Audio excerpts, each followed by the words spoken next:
Everybody, welcome back. As promised, since I've been playing all these Lord of the Rings, Khazad-dûm Dwarven cycle, been kicking around in Moria, I wanted to kind of show this off, flip through it. This is a role-playing game supplement, Moria, the Dwarven City, published by Iron Crown Enterprises back in 1982, and was a supplement for their Middle-earth role-playing game, which was like the simplified version of Rolemaster. So this is it. It's not in mint condition or anything.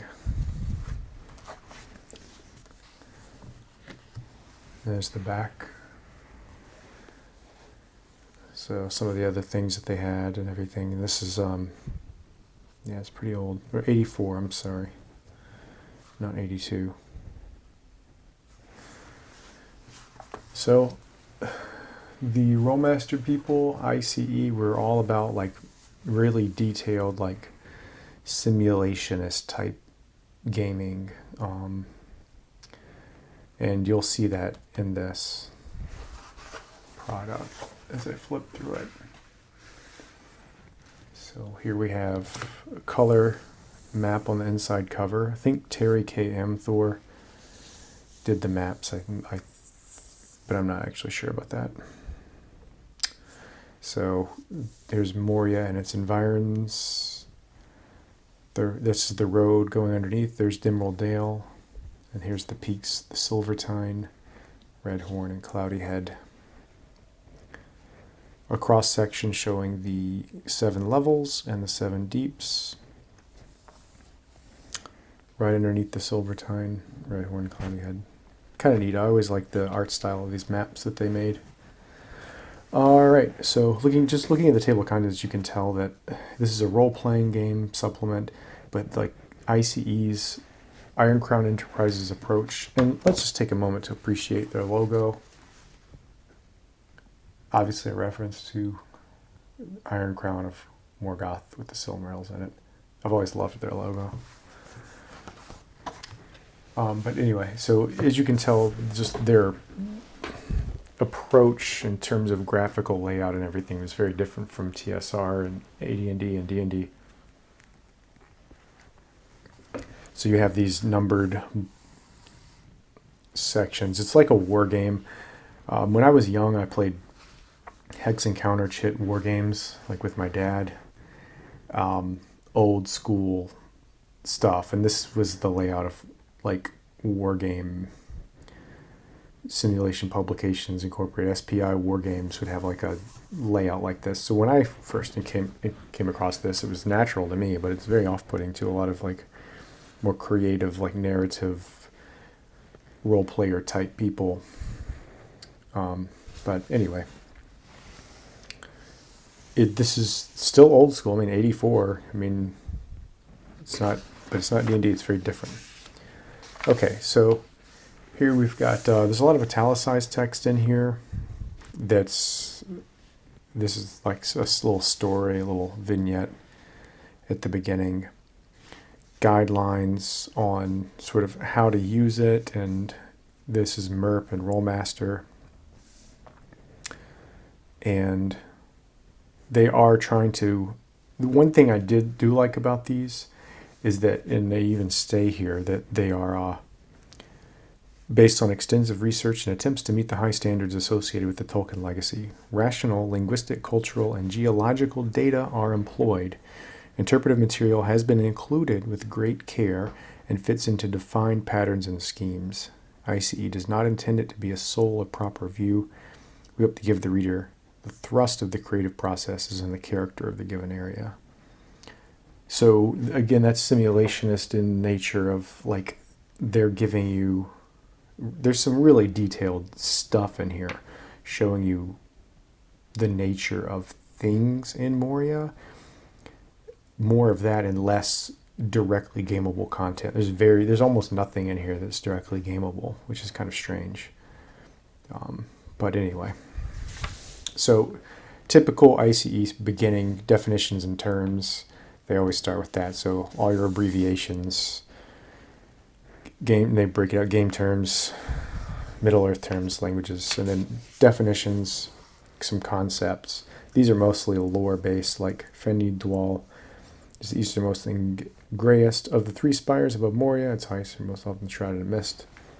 So it defines like a region, the West Gate, Keled Zaram, and so on. Then there's adapting the module to your campaign. Rolemaster actually began with, this is kind of going too far with this, but it began with Arms Law, which was meant to be a supplement to Dungeons and Dragons, because they wanted greater realism and detail to the combat system. And then over time they added others. They added spell law and then character law. I'm not sure what order they came in, but to have a whole full game system. But it was modular at the beginning, because there's a lot of things, if you really think about it, where D&D is not realistic, like what hit points represent, that sort of thing. So they really got detailed with it in terms of like our weapon and armor interactions to a level way beyond what's in the AD&D first edition rules. But given that that's sort of how it started, all the modules and everything, every Rolemaster book is going to talk about how to adapt it to your campaign. Not just adapting it to your campaign. Actually, I'm getting ahead of myself. This is about how to, whatever your campaign is doing, how do you fit Moria into it? But it's also conversions of things, so that you can graft this in. How could you, if you're playing Dungeons and Dragons or AD&D, all of the game mechanical stuff in here, how would you port that over? And this is basically how to port it over to AD&D or D&D or whatever.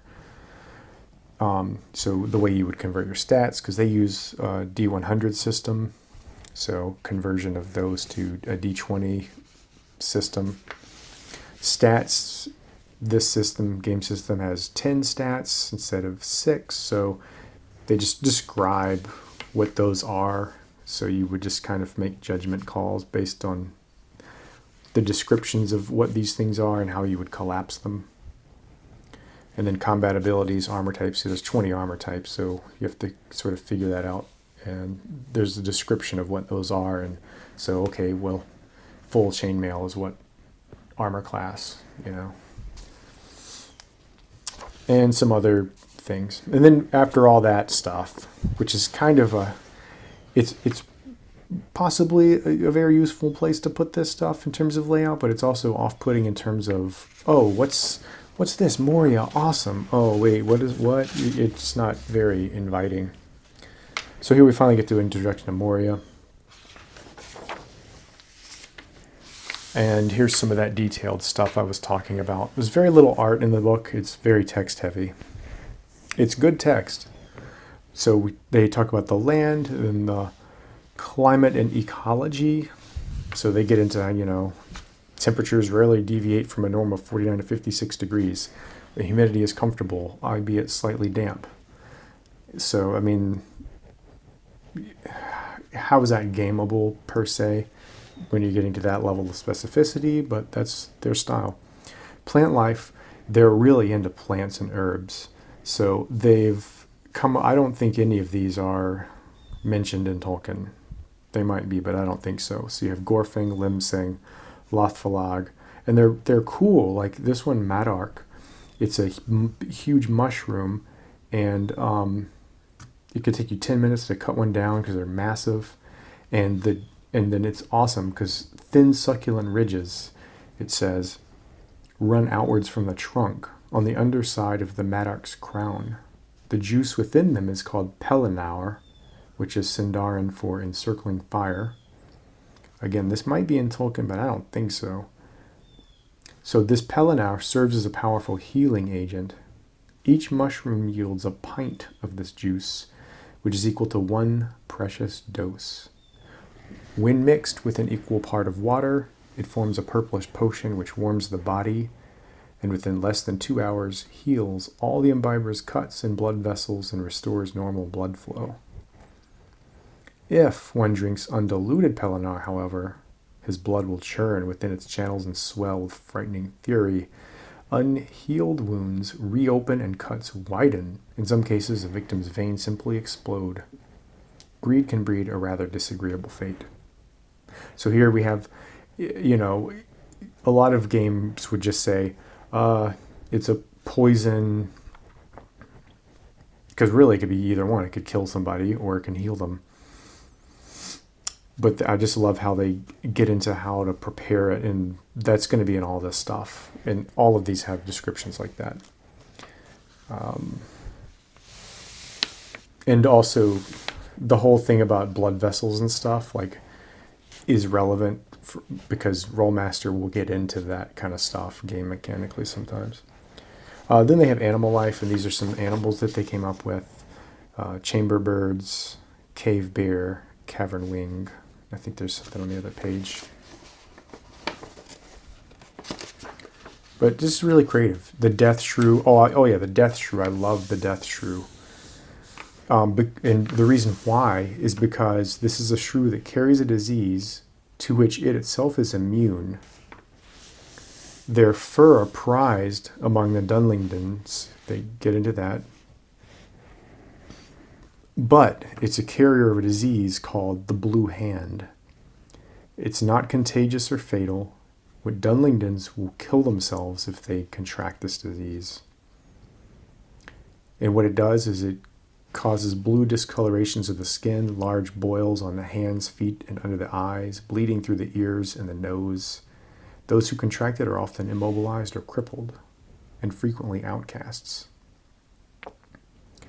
So that's just really interesting, that little bit of lore there about this disease. That's, I mean, to me, that's just really cool. So, I mean, there's all sorts of like story hooks that you could think of just coming from things like the death shrew or the mushroom. Like, I love the herb stuff.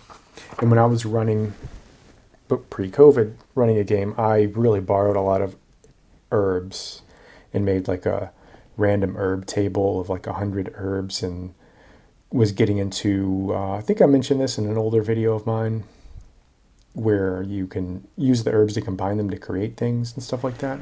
A lot of that's inspired from Rolemaster.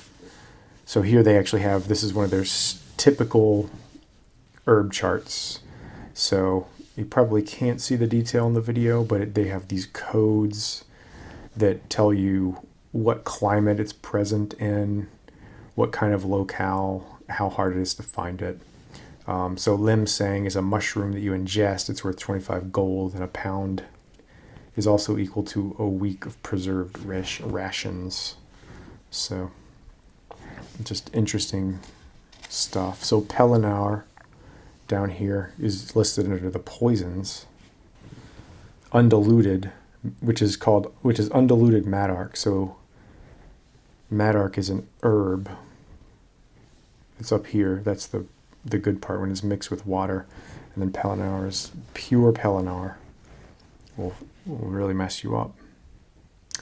And then there's they statted out the disease I was just talking about how you get it, the resistance roll you need to not get it, and stuff like that, and how it affects your stats. So let's move on through this stuff. So what happens next in this book is a history. This has a brief history, but it's pretty detailed, and this is all information from the appendices from The Lord of the Rings and the Silmarillion Unfinished Tales, all kind of cobbled together into a long history from the beginning with the creation of the dwarves by Ole, and how he made them first, but Eru put them back to sleep so that the elves would be the firstborn. Their wanderings and the golden years and these wars, and Sauron making the rings, and there being 7 rings and everything like that, and the coming of the Balrog. It's all here. This is pretty well written as well. I enjoyed reading this, actually. There's definitely little details here and there that are inserted and made up that were not going to be in Tolkien, but from what I could tell, it was not inaccurate. Nothing in here was incorrect.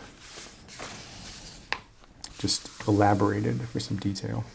And it goes all the way to, there's basically a plot synopsis of the Hobbit here, and a little bit about the fellowship going through Moria right here. And then a timeline, so basically has all this information that you just read if you're reading this straight through, but here it is in timeline format. And they go through all this because MERP, Middle Earth Role Playing, it doesn't have a default time period. Well, I guess it does. The default time period is like Third Age 1600 or something, early Third Age, but just to keep, so that way you can play a role-playing game and have agency and not be caught up in the plot of the Lord of the Rings, you know? Because then what are you going to do? But it's all here. I mean, there's possibilities to play anything.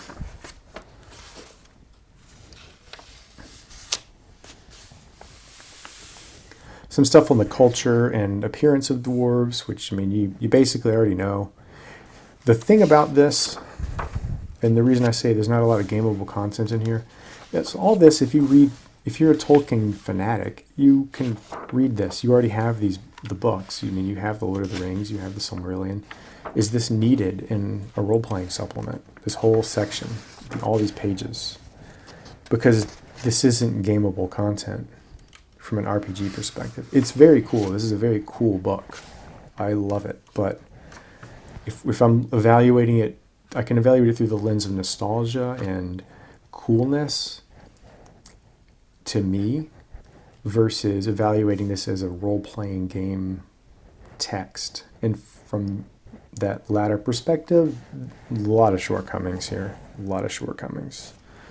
Because even talking about the disease and stuff like that still requires... that's probably my favorite part, really, is this part with the plants and animals.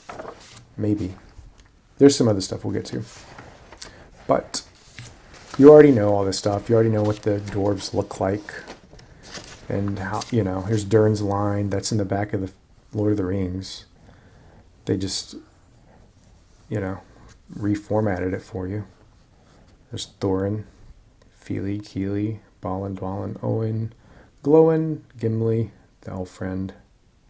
Gimli, son of Glowin, son of Groin. Dane Ironfoot.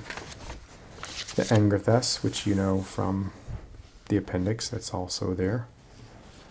Durin's folk, this is just a little bit more about Durin specifically, his descendants.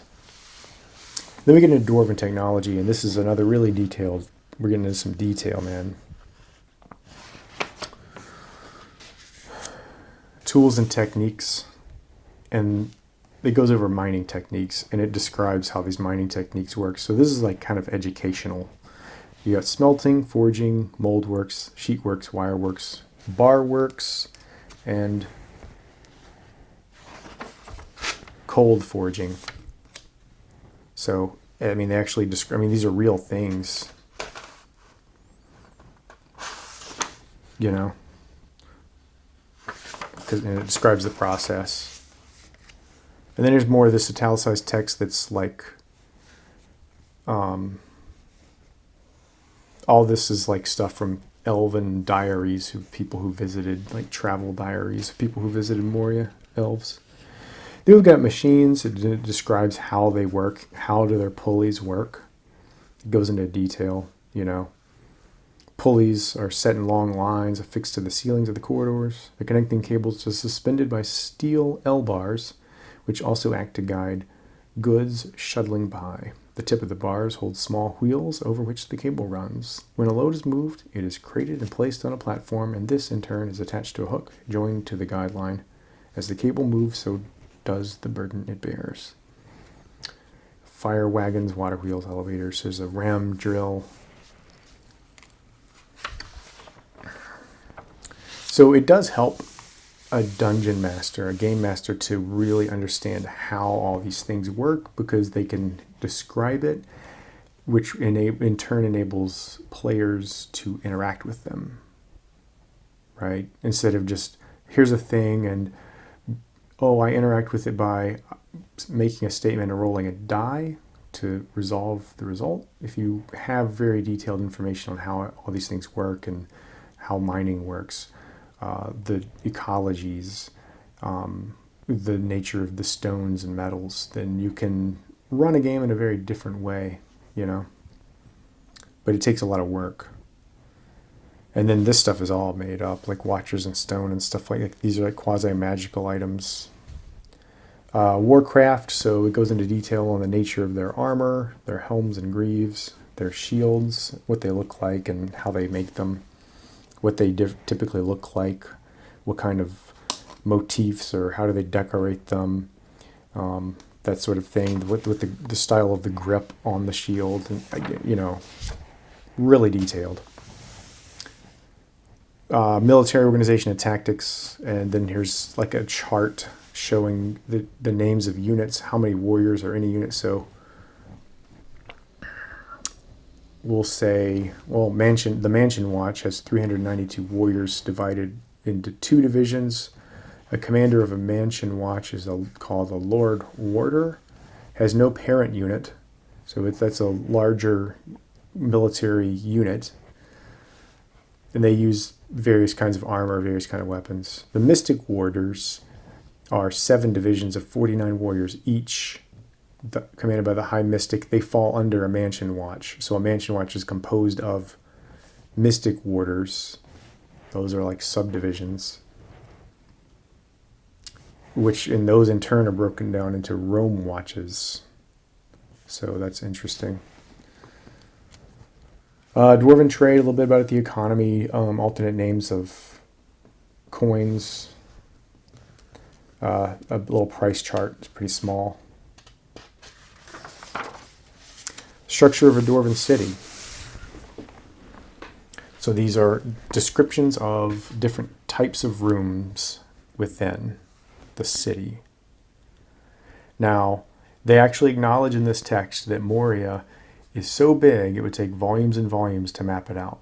I mean, this could have been a huge mega dungeon, Moria, and you know, you could have adventurers going into abandoned Moria full of orcs and get slaughtered and killed. But they didn't do that here. You'll see in a few pages. Now here, minerals. So they're going to break down all the minerals, the gems, the metals, and the stone types present in Moria, metals. And now we have descriptions of those metals on the following pages. These are all the different metals. A darker, Alchem, Ang, Borang, Keleb, Eog. And a lot of these are made up.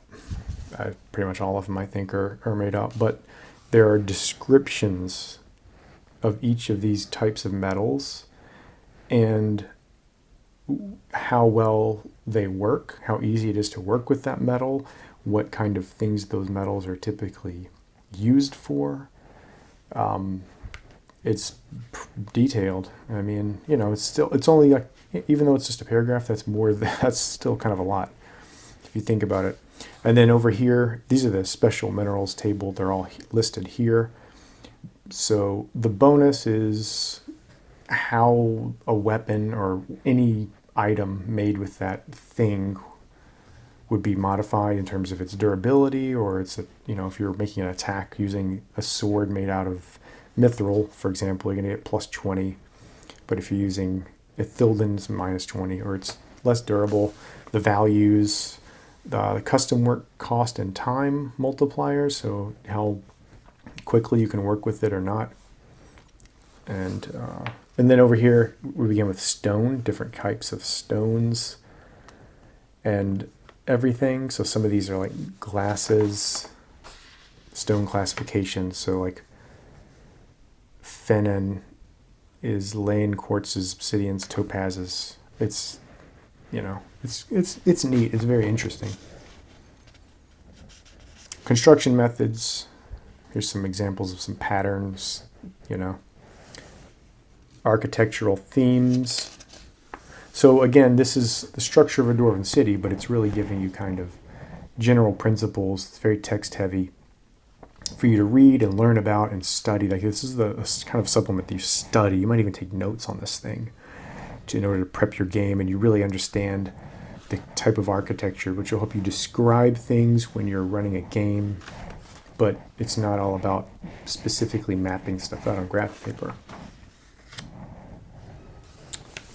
But they do have example things, so example road, example avenue, so you get a basic idea.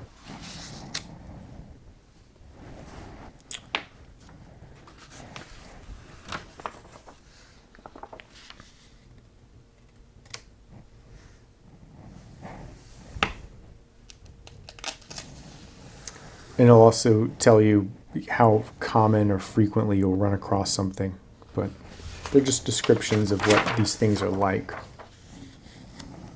Chasms and bridges, stairways and inclines, stairwells, traps. This is cool in terms of a game, and this is useful because they describe shoot, dart, plate, spike, steam, pit, and wheel traps, and they describe the mechanism of how they work. So for like OSR style game mastering, instead of just check for traps rolling, you can just describe the environment, and an astute player might pick up on your description, and since this is telling you how the trap works, the player could actually navigate disarming the trap or discovering the trap, and you have a good understanding of how it works, like what they would touch physically or whatever.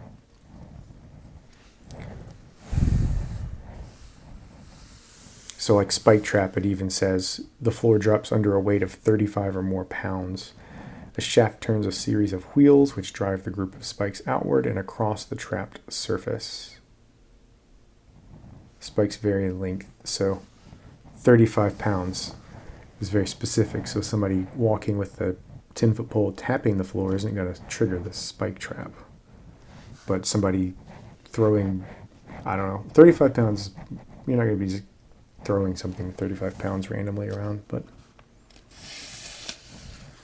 I really like that.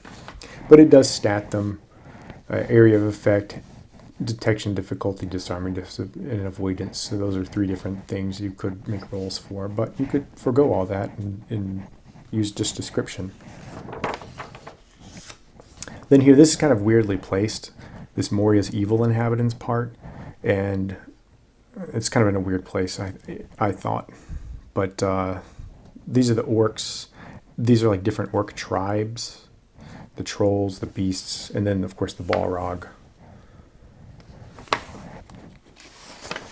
So you could get in. So these are like factions of orcs, right? You got 3 of them, and then you have the trolls. Bunch on the Balrog. There's a whole thing on the Balrog where he's stat blocked out. Level 66 with 420 hit points. That's a lot, just so you know. And some of his powers: flight, immolation, presence. Basically, 18th. If you look at him, it's like having an 18th level fear spell cast on you. And Moria's layout, this is the more interesting part. And they do acknowledge here that it's too big to map out. So they only sort of make maps of places of note. Everything else is up to your imagination. But you want to utilize the prior. That's why I thought this evil inhabitants is in a weird place.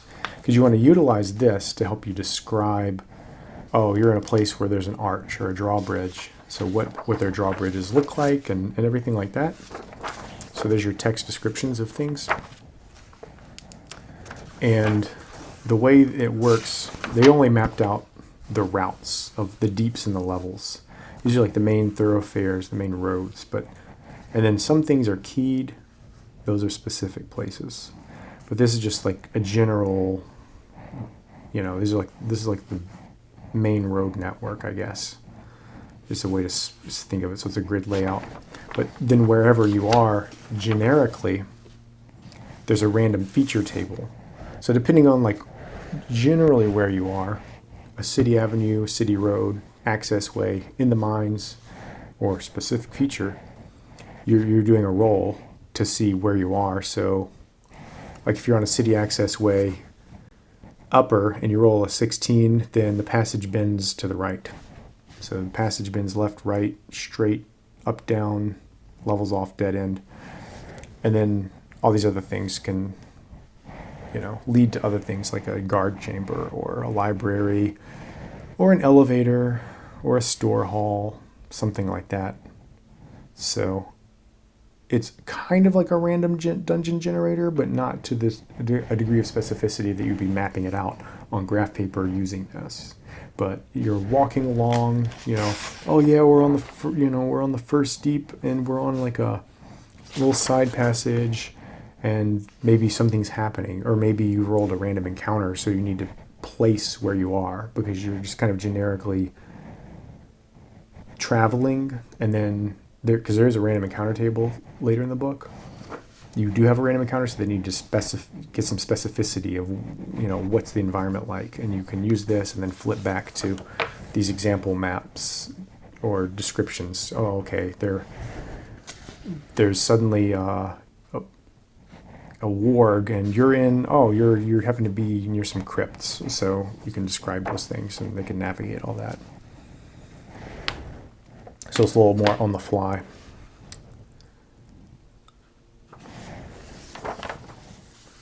And again, these are keyed. So like up here, 1, that's the west gate.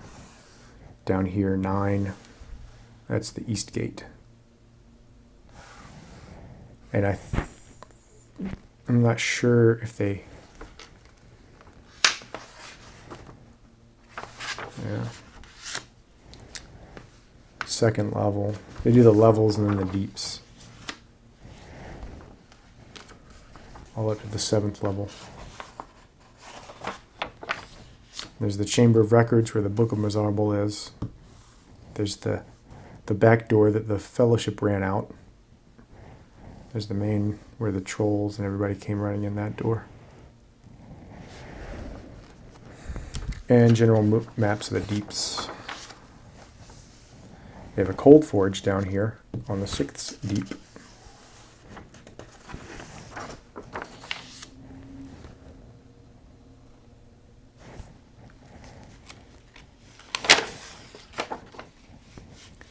And then down here, we finally get to the adventures. Adventure guidelines, right? Choosing a time period because these different adventures, and these are the adventures. This is the really weak part of this of everything. It requires the game master to do a ton of work.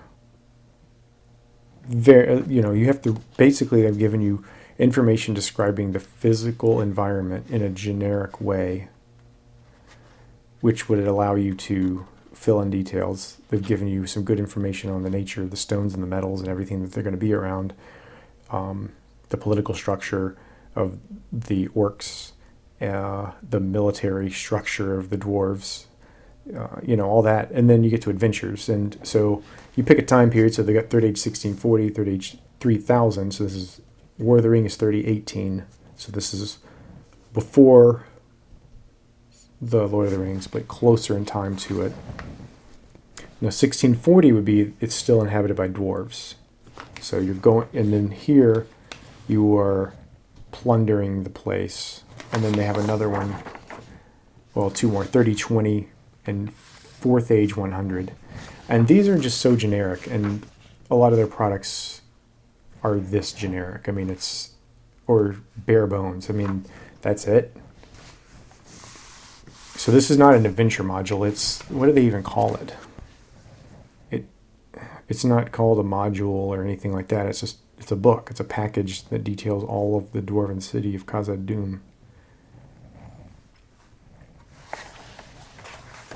So this is how bare bones these things are. So they all have this thing. So setting, the royal court of Khazad-dûm during the reign of King Bane, a hotbed of intrigue. Requirements. You get a small, wily, and racially mixed party of representatives sent to discover the soundness of his rule and possibilities for influencing him or overthrowing him. Aids. So, and then you have a little bit of a tale, like, oh, there's intrigue going on. The task, PCs have to try to meet the king, pay their respects, and size him up as a foe or a patsy. They must establish contact with Phelan and courtiers of influence to determine the possibilities for evolution or simpler deceit. The challenge is to maintain good relations with all until it's time to choose sides and act, and to stay alive. So you're just court intrigue, but there's no guidance on how to run that I mean, that's pretty bare bones. I mean, you basically have to do all the work. That's just sort of a suggestion. These are more like suggestions. These are not really what you would typically think of as adventures for a role-playing game. It's kind of disappointing. It's kind of a letdown, honestly.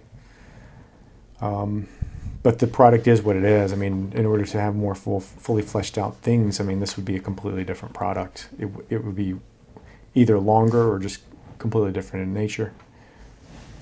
But I always loved these books as a Tolkien fanatic as a child because of how much lore and information is in here, you know? I mean, that's what's all about. Because it does seem, you know, like it fit, like you can, even though a lot of this is their invention, it feels like it fits with Tolkien very much. There's a deep respect for Tolkien in all of it. And I don't feel like it cheapens it at all. And then these are the task here is to enter Moria, seize the valley. So these adventures are more like D&D, dungeon crawl. Get in, get the treasure, get out. That's basically what both of these are. So search for Balin, to enter the chamber without disturbing those who guard it and recover records of Balin's fate, and to get out with whatever booty and records the party cares to seize and carry.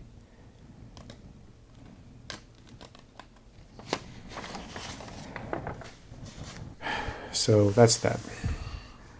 And this one, hypothetically, 4th Age 100, is the Balrog dead? We need to go and seal that deep, you know, because he might be down there, or, well, this actually says he does wait down there, so this kind of theorizes that the Balrog's not truly dead. And so it's a quest to go seal him off. So here's some final charts, the master military chart that has the orc tribes, standard stat blocks for the orcs and everything, and then for the Dwarven mansion watch and other dwarves up here for NPCs. Master NPC chart, so this is like Malgrath is the Uruk chief of the Durbagash. So he's a 9th level dude, right? And then you got some trolls. Dwarven warrior kings. The Balrog's out here. Oh no, the Balrog is here. He's here as well. And more charts. Master Beast chart, all the animals they discussed. And here's this random encounter chart.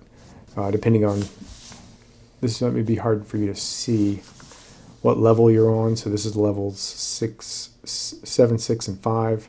There's a 15% chance of an encounter every 4 hours or half a mile. And then it's just if it triggers, then you make another roll to see what you're encountering. So it could be all these different traps, and you can refer back to those, or these wolves, hawks, whatever, orc patrol, or the Balrog. You know, very low. The only way you're gonna hit the Balrog is on you roll a 100, and you're in the deeps. So that's that, just because of the time periods this is taking place. So those are your charts. And then another glossary. So that's it. And a nice little color map of the East Gate, of outside of the West Gate. There's, you know what's in there. And the Mirror, Dimmeldale. Okay, well, I hope that was interesting. I enjoyed flipping through this. It's a nice little nostalgia thing. I never played using this, but MERP was my jam when I was like in middle school. So it introduced me to a lot of things. But anyway, I'll see you later.